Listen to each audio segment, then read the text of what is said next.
They might look like gentle giants, but many people here in rural Zimbabwe know them as the killers of their loved ones. Unlike other countries, the elephant population in Zimbabwe has been ballooning.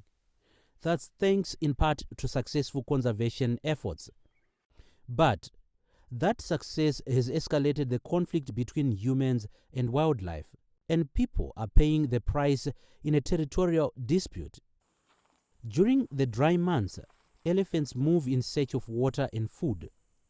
While on the move, they attack people in communities that lie in their path. 68-year-old Beatrice Chigwenjere, a victim of an elephant attack, was buried here in early May.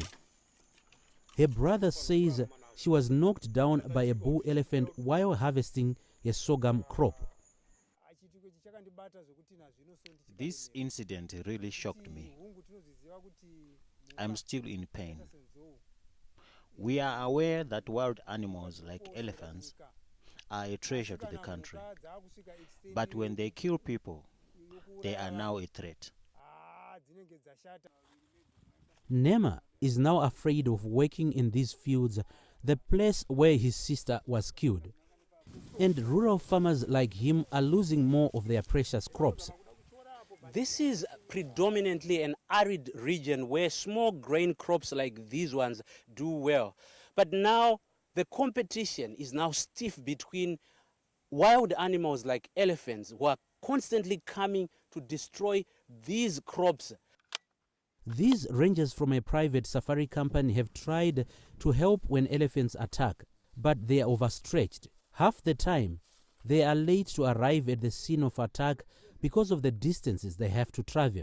We are being overwhelmed by these distressing calls because if I can say for the last couple of months, we have had over maybe 30 distressing calls to us, just alerting us about the human and wildlife conflict that is happening around the area.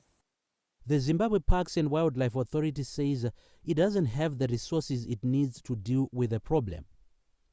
Efforts to move the elephants to less populated areas are costly. The best solution to us is to depopulate where we have more animals. We repopulate where we have less animals. It's a long-term view.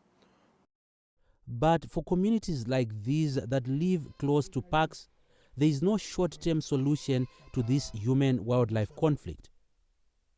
International restrictions on elephant killing and ivory trade mean the country cannot drastically reduce its herd.